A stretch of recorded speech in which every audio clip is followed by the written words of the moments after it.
ಸಮರ್ಥ ಸದ್ಗುರು ಸಿದ್ಧಾರೂಢ ಮಹಾಸ್ವಾಮಿಗಳವರ ದಿವ್ಯ ಚರಣಾರವಿಂದಗಳನ್ನು ಮಂದಿರದಲ್ಲಿ ಸ್ಮರಿಸಿಕೊಂಡು,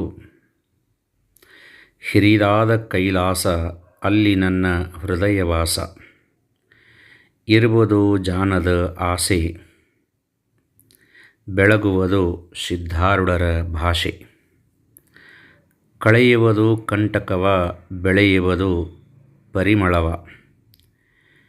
ಶಾಸ್ತ್ರನ ಹೇಳುವ ಕರ್ಮನ ಕಳೆವ ಸಿದ್ಧಾರೂಢ, ಅಲ್ಲಿರುವುದು ಭೋಜನ, ನಡೆಯುವುದು ಸಿದ್ಧಾರೂಢರ ಭಕ್ತಿಯ ಭಜನ, ಸೇರುವವು ಅಲ್ಲಿ ಕಾಗೆ ಗುಬ್ಬಿಗಳ ಸಜ್ಜನ, ದೊರೆಯುವುದು ಅವುಗಳಿಗೆ ಮುಕ್ತಿಯ ಯೋಜನ ಅಂಥೇಳಿ ಒಬ್ಬ ಪುಣ್ಯಾತ್ಮರು ಕೊಪ್ಪಳದವರು ಅಕ್ಕ ಮಹಾದೇವಿ ಅಂಥೇಳಿ ವಯಸ್ಸಿನಲ್ಲಿ ಚಿಕ್ಕವರು, ಆದರೆ ಸಿದ್ಧಾರೂಢ ಅಜ್ಜನ ಬಗ್ಗೆ ನಾನು ಹೇಳುವಂತಹ ಈ ಪ್ರವಚನಗಳನ್ನು ಕೇಳಿ ಡಾಕ್ಟರ್ ಮಲ್ಲಿಕಾರ್ಜುನ್ ಸಿಂದಗಿಯವರು ಬರೆದಿರುವಂತಹ ಪೂಜ್ಯ ಶ್ರೀ ಸಿದ್ಧಾರೂಢ ಸ್ವಾಮಿಗಳು ಜೀವನ ಲೀಲಾಮೃತ ಅನ್ನುವಂತಹ 1ನೇ ಭಾಗದೊಳಗೆ ಹುಬ್ಬಳ್ಳಿಯಲ್ಲಿ ಇರುವಂತಹ ಕಾಗೆ ಗುಬ್ಬಿಗಳಲ್ಲಿಯೂ ನಾನಿದ್ದೇನೆ ಅನ್ನುವ ಮಾತನ್ನು ಹೇಳಿದ್ದೆ. ಅದರಿಂದ ಭಕ್ತಿಯುತವಾದಂಥ ಒಂದು ಈ ಕವನವನ್ನು ಅವರು ಬರೆದಾರ. ಅಂದಮೇಲೆ ಸಿದ್ಧಾರೂಢರು ಯಾರ ಮನಸ್ಸಿನೊಳಗೆ ಯಾವ ರೂಪದಿಂದ ತಮ್ಮ ಇರುವಿಕೆಯನ್ನು ತೋರಿಸ್ತಾರೆ ಅದು ಗೊತ್ತಾಗುವಂಥ ಮಾತಲ್ಲ. ಯಾರಿಗೆ ಆ ಸದ್ಗುರು ಸಿದ್ಧಾರೂಢರ ಒಂದು ಚರಿತ್ರವನ್ನು ಕೇಳುವಾಗ ಆನಂದವಾಗತೈತಿ, ಮೈ ರೋಮಾಂಚನವಾಗತೈತಿ, ಕಣ್ಣೊಳಗೆ ಒಂದು ಹನಿ ನೀರು ತುಂಬಿದಂಗೆ ಆಗತೈತಿ, ಅವ್ರ ಮ್ಯಾಲ ಸಿದ್ಧಾರೂಢರು ಸ್ವತಃ ತಾಮ ಇರ್ತಾರೋ ಅನ್ನೋದಕ್ಕೆ ಇದೇ ಒಂದು ಸಾಕ್ಷಿ. ಭಾಳ ಸುಂದರವಾಗಿ ಆ ತಂಗಿ ಈ ಕವನವನ್ನು ಬರೆದಳು. ಆ ಅಕ್ಕ ಮಹಾದೇವಿ ಇವಳಿಗೆ ಕರಿಯಮ್ಮನ ಸದ್ಗುರು ಸಿದ್ಧಾರೂಢರ ಸಂಪೂರ್ಣವಾದಂಥ ಆಶೀರ್ವಾದ ಇರಲಿ ಅಂಥೇಳಿ ನಾವು ವಿಶೇಷವಾಗಿ ಇಲ್ಲಿ ಇವತ್ತು ಪ್ರಾರ್ಥನೆ ಮಾಡ್ತೇನೆ. ಈ ಕವನದೊಳಗೆ ಒಂದು ವಿಷಯವನ್ನು ಅಡಕು ಮಾಡಿದ್ರು ಅವರು. ಏನಂದ್ರೆ, ಅಲ್ಲಿ ಇರುವುದು ಭೋಜನ ಮತ್ತು ನಡೆಯುವುದು ಸಿದ್ಧಾರೂಢರ ಭಕ್ತಿಯ ಭಜನ ಅಂತ ಹೇಳಿದರು. ಮತ್ತು ಸೇರುವವು ಅಲ್ಲಿ ಕಾಗೆ ಗುಬ್ಬಿಗಳ ಸಜ್ಜನ, ದೊರೆಯುವುದು ಅವುಗಳಿಗೆ ಮುಕ್ತಿಯ ಯೋಜನ ಅಂದರು. ಇಲ್ಲಿ ಸ್ವಲ್ಪ ನಾವು ಅರ್ಥ ಮಾಡ್ಕೊಂಡ ನೋಡಿದರೆ, ಯಾವ ಮುಮುಕ್ಷುಗಳದಾರ ಅವರೆಲ್ಲರಿಗೂ ಸಹಿತ ಹೊಟ್ಟೆ ತುಂಬ ಊಟನೂ ಸಿಗತೈತಿ, ನೆತ್ತಿಯ ತುಂಬ ಜ್ಞಾನನೂ ಸಿಗತೈತಿ, ಮೋಕ್ಷಕ್ಕೆ ದಾರಿನೂ ಸಿಗತೈತಿ ಅಂತ ಇದರ ಅರ್ಥ. ಅದಕ್ಕೆ ಅಂತಹ ಸದ್ಗುರು ಸಿದ್ಧಾರೂಢ ಮಹಾಸ್ವಾಮಿಗಳನ್ನು ನಿತ್ಯವೂ ಸ್ಮರಣೆ ಮಾಡ್ಕೋತ ಹೋದ್ವಿಪ್ಪ ಅಂದ್ರೆ ನಮ್ಮ ಜನ್ಮ ಪಾವನವಾಗತೈತಿ. ಡಾಕ್ಟರ್ ಮಲ್ಲಿಕಾರ್ಜುನ್ ಸಿಂದಗಿ ಅವರು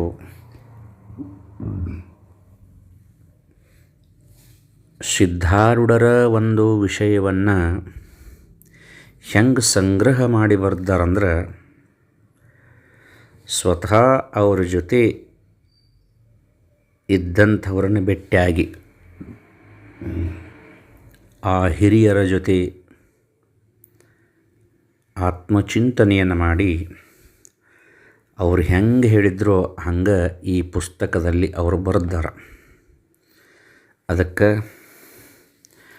ಸಿದ್ಧಾರೂಢ ಅಪ್ಪನನ್ನು ಶರೀರ ಸಹಿತವಾಗಿ ನೋಡುವ ಭಾಗ್ಯ ನಮಗೆ ಸಿಗಲಿಲ್ಲ. ಸಿದ್ಧಾರೂಢ ಅಪ್ಪನ ಮಾತುಗಳನ್ನು ಪ್ರತ್ಯಕ್ಷವಾಗಿ ಕೇಳುವ ಭಾಗ್ಯ ನಮಗೆ ಸಿಗಲಿಲ್ಲ. ಆದರೆ ಯಾರು ಸಿದ್ಧಾರೂಢರನ್ನು ನೋಡಿದರು, ಯಾರು ಸಿದ್ಧಾರೂಢರ ಒಂದು ಮಹಿಮೆಯನ್ನು ಪ್ರತ್ಯಕ್ಷವಾಗಿ ಅನುಭವಿಸಿದರು, ಅವರು ತಮ್ಮ ಸ್ವಂತ ಅನುಭವವನ್ನೇನು ಹೇಳಿದರು ಅದನ್ನು ಇಲ್ಲಿ ಬರೆದ್ರಲ್ಲ. ನಾವೆಲ್ಲರೂ ಸಹಿತ ಪುಣ್ಯಾತ್ಮರು ಅಂದರೆ ತಪ್ಪಾಗಲಿಕ್ಕಿಲ್ಲ. ಅಂತಹ ಮಲ್ಲಿಕಾರ್ಜುನ ಸಿಂದಗಿ ಅವರಿಗೆ ನಾವು ಅನಂತ ನಮನಗಳನ್ನು ಸಲ್ಲಿಸಲಿಕ್ಕಬೇಕು.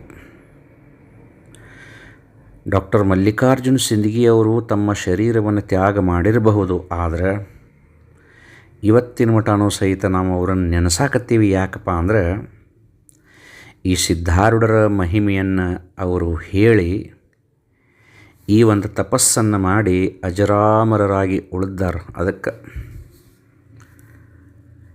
ಏನು ಗಳಿಸ್ಬೇಕಪ್ಪ ಅಂದ್ರೆ ಕಣ್ಣಿಗೆ ಕಂಡಿರಬಾರ್ದು, ಸಾಕಾಗಿರಬಾರ್ದು, ಯಾರಿಗೂ ತೊಡಗು ಮಾಡೋಕ್ಕೆ ಬಂದಿರಬಾರ್ದು. ಅದು ಯಾವುದಪ್ಪ ಅಂದ್ರೆ ಅದು ಜ್ಞಾನ.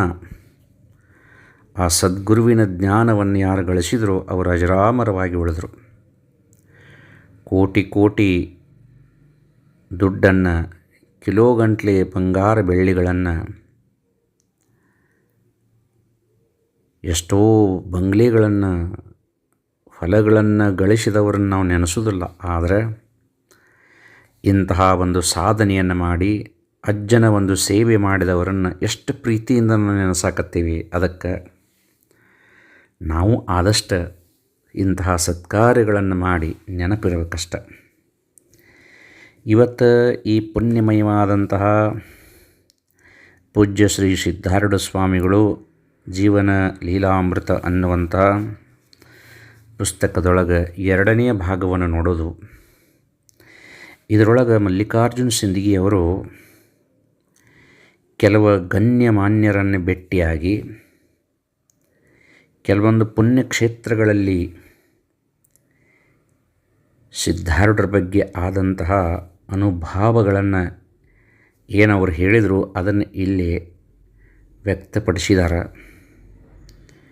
ಖ್ಯಾತ ಗಾಯಕಿ ಮಾತೋಶ್ರೀ ಹಾನಗಲ್ಲ ಗಂಗೂಬಾಯಿಯವರು ಶ್ರೀ ಸದ್ಗುರು ಸಿದ್ಧಾರೂಢರನ್ನು ಕಂಡು ಅವರ ಆಶೀರ್ವಾದವನ್ನು ಪಡೆದಂಥವರು. ಅವರು ಸಂಗೀತ ಕಾರ್ಯಕ್ರಮ ನೀಡಲಿಕ್ಕೆ ರೈಲಿನಲ್ಲಿ ದೆಹಲಿಗೆ ಹೊರಟಿದ್ದರು ಅಂತ ಆರಂಭ ಮಾಡ್ತಾರೆ.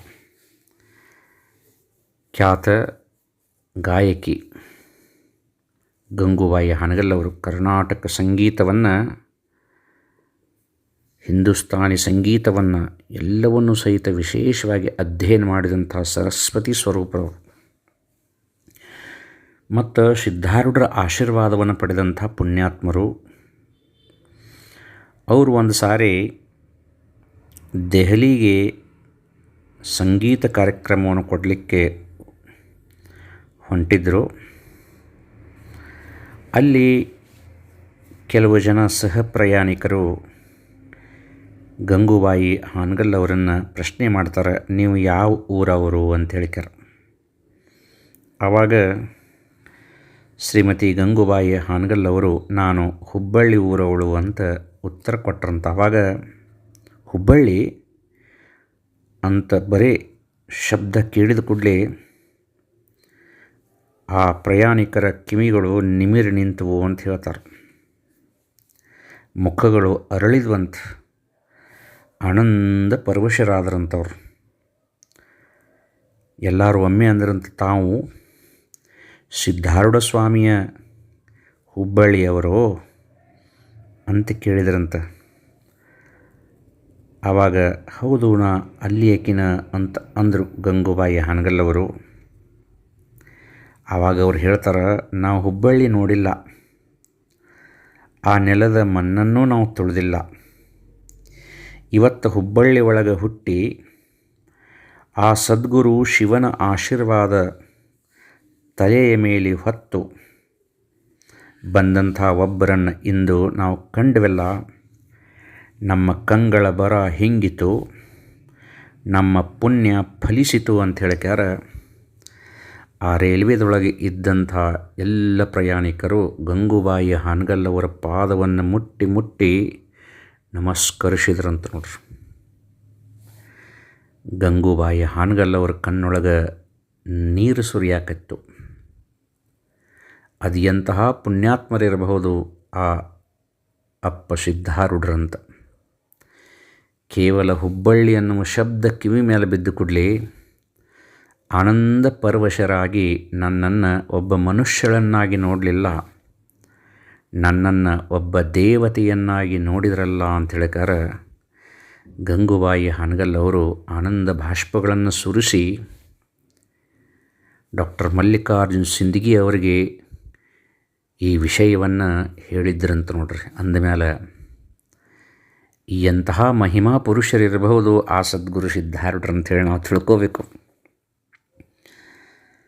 ಮತ್ತೊಂದು ಸಾರಿ ಏನಾಗಿತ್ತಂದ್ರೆ, ಹುಬ್ಬಳ್ಳಿಯ ಗಣ್ಯ ವ್ಯಾಪಾರಿಗಳು ಶ್ರೀ ಸಿದ್ದಪ್ಪ ರೋಣದ್ ಅಂತ ಹೇಳ್ಕಾರ, ಅವರು ತಮ್ಮ ಬಂಧು ಬಳಗವನ್ನೆಲ್ಲ ಕರ್ಕೊಂಡು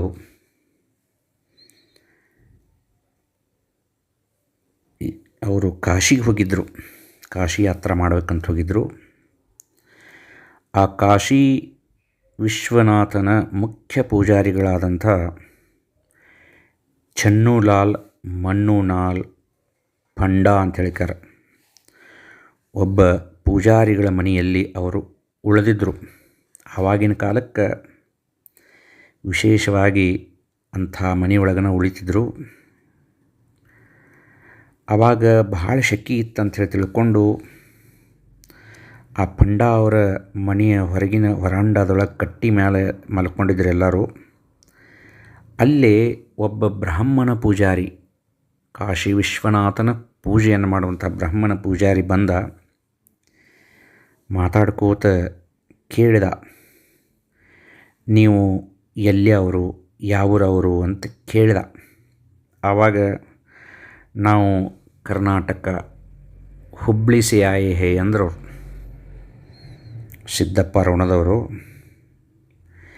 ಕಾಶಿ ವಿಶ್ವನಾಥ ಭಗವಂತನ ದರ್ಶನ ಮಾಡ್ಕೊಳ್ಳಿಕ್ಕೆ ಬಂದೇವಿ ಅಂತಂದರು. ಹುಬ್ಬಳ್ಳಿ ಅನ್ನೋ ಹೆಸರು ಆ ಬ್ರಾಹ್ಮಣ ಪೂಜಾರಿಯ ಕಿವಿ ಮೇಲೆ ಹೆಸರು ಬಿದ್ದು ಕೂಡಲೇ ಮೈ ರೋಮಾಂಚನವಾಗಿ ಹರ್ಷ ತುಂದುಲಿತನಾಗಿ ಕಣ್ಣಾಗ ನೀರು ತುಂಬಿದವು. ಆವಾಗ ಯಾಕ್ರಿ ಅಂತ ಹೇಳ್ಕ್ಯಾರ. ಸಿದ್ದಪ್ಪ ರೋಣದವ್ರು ಕೇಳ್ತಾರೆ, ಹುಬ್ಬಳ್ಳಿ ಅದ ನಿಜವಾದ ಕಾಶಿ, ವಿಶ್ವನಾಥನ ಅವತಾರನ ಸದ್ಗುರು ಸಿದ್ಧಾರೂಢರು. ಆ ಹುಬ್ಬಳ್ಳಿ ಅನ್ನೋದನ್ನು ಕೈಲಾಸ ಆಗೈತಿಪ್ಪ. ಆ ಕೈಲಾಸದಿಂದ ಬಂದಂಥ ನೀವ ಪುಣ್ಯಾತ್ಮರು ಅಂತ ಹೇಳ್ಕಾರ. ರೋಣದ ಸಿದ್ದಪ್ಪನವರ ಕಾಲ ಮುಟ್ಟಿ ಕಾಶಿ ವಿಶ್ವನಾಥನ ಪೂಜೆಯನ್ನು ಮಾಡುವಂಥ ಒಬ್ಬ ಬ್ರಾಹ್ಮಣ ವೃದ್ಧ ನಮಸ್ಕರಿಸಿದ್ದ ಅಂತ ಹೇಳ್ಕಾರ. ಗಣ್ಯ ವ್ಯಾಪಾರಿಗಳಾದಂತಹ ಸಿದ್ದಪ್ಪ ರೋಣದವರು ಆನಂದ ಭಾಷ್ಪಗಳನ್ನು ಸುರಿಸ್ಕೋತ ಡಾಕ್ಟರ್ ಮಲ್ಲಿಕಾರ್ಜುನ ಸಿಂದಗಿ ಅವರಿಗೆ ಸಿದ್ಧಾರೂಢರನ್ನ ಕುರಿತು ತಮಗಾದಂಥ ಅನುಭವವನ್ನು ಹೇಳಿದ್ರಂತ ನೋಡ್ರಿ. ಎಂತಹ ಮಹಿಮಾ ಪುರುಷ ನಮ್ಮಪ್ಪ ಸಿದ್ಧಾರೂಢ ಅಂತ. ಮತ್ತು ಪ್ರೊಫೆಸರ್ ಹಿಪ್ಪರಿಗಿಯವರು ತಮ್ಮ ತಾಯಿಯವರಾದಂಥ ಮಲ್ಲಮ್ಮನವ್ರನ್ನ ಕರ್ಕೊಂಡು ಗೋಕರ್ಣಕ್ಕೆ ಹೋಗಿದ್ರಂತ. ಇವರೆಲ್ಲರೂ ಹುಬ್ಬಳ್ಳಿಯಲ್ಲಿ ಆದಂಥ ಗಣ್ಯ ವ್ಯಕ್ತಿಗಳು. ಆ ಗೋಕರ್ಣ ಮಹಾಬಲೇಶ್ವರನ ದರ್ಶನವನ್ನು ಮಾಡಿಕೊಂಡ್ರು. ಅಲ್ಲೇ ದೇವಸ್ಥಾನದ ಅಂಗಳದೊಳಗೆ ಬಂದು ಕುಂತಿದ್ದರು. ಅಲ್ಲೇ ಆ ಗೋಕರ್ಣ ಮಹಾಬಲೇಶ್ವರನ ಪೂಜೆಯನ್ನು ಮಾಡುವಂಥ ಪ್ರಧಾನ ಅರ್ಚಕರು ಬಂದರು. ಅವರು ಪ್ರಶ್ನೆ ಕೇಳಿದರು, ನೀವು ಯಾವ ಊರವರು ಅಂತ ಕೇಳಿದರು. ನಾವು ಹುಬ್ಬಳ್ಳಿಯವ್ರು ಅಂದ್ರೆ ಅವರು. ಅವ್ರಿಗೂ ಹಂಗೆ ಆತು ನೋಡ್ರಿ. ಹುಬ್ಬಳ್ಳಿ ಅನ್ನೋ ಹೆಸರು ಕೇಳಿದ ಕೂಡಲೇ ಅವ್ರ ಮೈ ರೋಮಾಂಚನವಾಗಿ ಮುಖ ಅರಳಿತು. ಸಂತೋಷದಿಂದ ಪ್ರೊಫೆಸರ್ ಹಿಪ್ಪರಗಿ ಅವರ ತಾಯಿ ಮಲ್ಲಮ್ಮನವರ ಪಾದಕ್ಕೆ ಆ ಮಹಾಬಲೇಶ್ವರನ ಪ್ರಧಾನ ಅರ್ಚಕರು ನಮಸ್ಕರಿಸಿದ್ರಂತ ನೋಡು. ಆವಾಗ ಮಲ್ಲಮ್ಮನವರು, ನನ್ನ ಕಾಲ ಮುಟ್ಟಬೇಡ್ರಿ, ನೀವು ಮಹಾಬಲೇಶ್ವರನ ಪೂಜೆಯನ್ನು ಮಾಡುವಂಥ ಮಹಾತ್ಮರಂತ ಹೇಳಿದಾಗ ಆ ಪೂಜಾರಿಗಳು ಒಂದು ಮಾತು ಹೇಳಿದ್ರಂತೆ, ಹುಬ್ಬಳ್ಳಿ ಒಳಗೆ ಮಾತನಾಡುವಂಥ ಜೀವಂತ ಮಹಾಬಲೇಶ್ವರ, ಹುಬ್ಬಳ್ಳಿನ ಪ್ರತ್ಯಕ್ಷ ಕೈಲಾಸ ಆಗೈತಿ. ಅಂತಹ ಪುಣ್ಯಕ್ಷೇತ್ರದಿಂದ ನೀವು ಬಂದಿರಂದ ಮೇಲೆ ನಿಮ್ಮ ಪಾದಕ್ಕೆ ನಮಸ್ಕರಿಸಿದ್ರೆ ನಾವು ತಿಳಿದೋ ತಿಳಿಲಾರ್ದೋ ಮಾಡಿದಂಥ ಪಾಪಗಳು ನಶಿಸಿ ಹೋಗ್ತಾವ ಅಂತ ಹೇಳ್ಕಾರ ಅಲ್ಲಿಯ ಪೂಜಾರಿಗಳು ಹೇಳಿದ್ರಂತ ಹೇಳಿ ಪ್ರೊಫೆಸರ್ ಹಿಪ್ಪರಗಿ ಅವರು ಡಾಕ್ಟರ್ ಮಲ್ಲಿಕಾರ್ಜುನ ಸಿಂದಗಿ ಅವರಿಗೆ ತಮ್ಮ ಅನುಭವವನ್ನು ಹೇಳಿದರು. ಮತ್ತು ಹುಬ್ಬಳ್ಳಿ ಒಳಗೆ ಅತ್ಯಂತ ಖ್ಯಾತ ವೈದ್ಯರು ಡಾಕ್ಟರ್ ಎಂ ಜೋಶಿಯವರು, ಕಣ್ಣಿನ ಆಸ್ಪತ್ರೆ ತಮಗೆಲ್ಲ ಗೊತ್ತೈತಿ. ವಿಶ್ವವಿಖ್ಯಾತಿಯನ್ನು ಪಡೆದಿರುವಂಥ ಒಂದು ಆಸ್ಪತ್ರೆ ಎಂ ಜೋಶಿಯವರದು ಹಾಸ್ಪಿಟ್ಲಿ. 1965ನೇ ಇಸ್ವಿ ಒಳಗೆ ಅವರು ತಮ್ಮ ವಿದ್ಯಾಭ್ಯಾಸವನ್ನು ಮುಂಬೈ ಒಳಗೆ ಮುಗಿಸಿ ತಮ್ಮ ಗುರುಗಳಾಗಿದ್ದಂತಹ ಖ್ಯಾತ ನೇತ್ರ ತಜ್ಞರಾಗಿರುವಂತಹ ಡಾಕ್ಟರ್ ದುರಂದರಿ ಅವರ ಬಳಿಗೆ ಹೋದ್ರಂತ. ಅಂದ್ರೆ ಆವಾಗ ಹುಬ್ಬಳ್ಳಿ ಒಳಗೆ ಕಣ್ಣಿನ ಆಸ್ಪತ್ರೆಯನ್ನು ಸ್ಥಾಪಿಸಬೇಕು ಅಂಥೇಳಿ ಡಾಕ್ಟರ್ ಎಂ ಜೋಶಿ ಅವರು ಸಂಕಲ್ಪ ಮಾಡಿ ಮುಂಬೈ ಒಳಗಿರುವಂತಹ ಡಾಕ್ಟರ್ ದುರಂದರಿ ಅವರು ಅಲ್ಲಿಯ ತಮ್ಮ ಆಸ್ಪತ್ರೆಯ ಉಪಕರಣಗಳನ್ನು ಮಾರಾಕತ್ತಿದ್ದರು. ಅವುಗಳನ್ನು 25,000 ರೂಪಾಯಿಗೆ ತಾವು ಖರೀದಿ ಮಾಡಿ ಹುಬ್ಬಳ್ಳಿಯೊಳಗೆ ಬಂದು ದವಾಖಾನೆ ಆರಂಭ ಮಾಡಬೇಕಂಥೇಳಿ ಡಾಕ್ಟರ್ ಎಂ ಜೋಶಿ ಅವರು ಸಂಕಲ್ಪ ಮಾಡಿ ದುರಂದರಿ ಅವ್ರ ಹಂತಕ್ಕೆ ಹೋದರು. ಡಾಕ್ಟರ್ ದುರಂದರಿ ಅವ್ರ ಹಂತಕ್ಕೆ